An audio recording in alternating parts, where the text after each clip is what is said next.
পিঠে দাও, আমি কর্তব্য ভ্রষ্ট হয়েছি বোন, মৃত্যুই আমার একমাত্র শাস্তি। তুমি তো প্রতিশোধ নেবে বলেছিলে না? নাও নাও ভগিনী, তুমি প্রতিশোধ নাও। আনো অস্ত্র। প্রতিশোধ আমি নিয়েছি। না না, আনো অস্ত্র। এই আসছে তুলসী, আসছে শঙ্খচূড় মরবে, তুলসী পাগল হয়ে যাবে, সব আমার দোষ।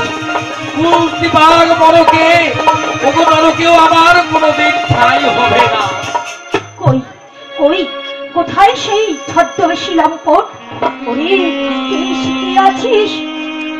প্রাসাদে তন্ন তন্ন খুঁজে দেখ, আমার সর্বস্ব লুণ্ঠন করে পালিয়ে যাচ্ছে চক্রধারী।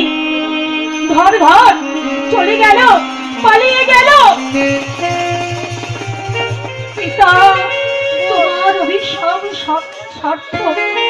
মা গো মা, আমার এই দুর্দশা আসন্ন বলেই তুমি কি বিদায় নিয়েছো? বেশ করেছো। কিন্তু আমি এখন কোথাও যাই, বলে দাও ৩৩ কোটি দেবতা কোন দিকে আমার পথ?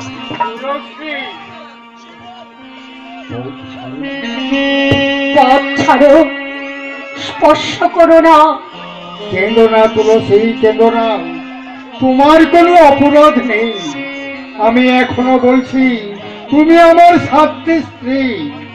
মহারাজ, এই অপবিত্র দেহ নিয়ে আর আমি তোমার স্পর্শ করব না।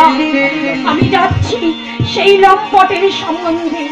যদি তাকে পাই, আমি দেখব সে কতক্ষণ কতখানি শক্তিমান। তুমি যেও না তুলসী, তুমি যেও না। সংসার যদি তোমায় ব্যঙ্গ করে, আমি সংসার ত্যাগ করব। তোমাকে আমি ত্যাগ করতে পারবো না তুলসী, ত্যাগ করতে পারবো না। এরপরের অধ্যায় তো তুমি জানো মহারাজ। তুলসী শাখা শিকড়ি নিয়ে মরেছে, সে বিধবা হতে হবে না। পথ ছাড়ো, পথ ছাড়ো। ওই শোনো, নপুরের ধরি গেল গেল, দস্যু চলে গেল। ফিরে এসো তুলসী, তুমি ফিরে এসো।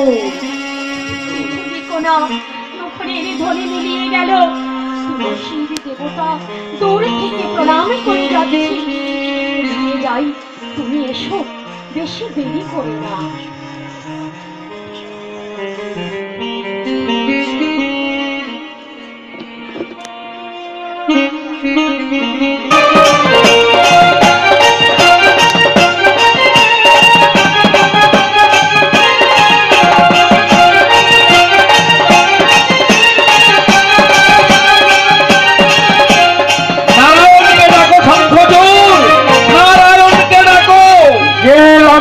আমার সাথী পত্নীর মুখে কলঙ্কের কালি মাখিয়ে দিয়েছে, মৃত্যু ভয়ে তার নাম আমি করবো না।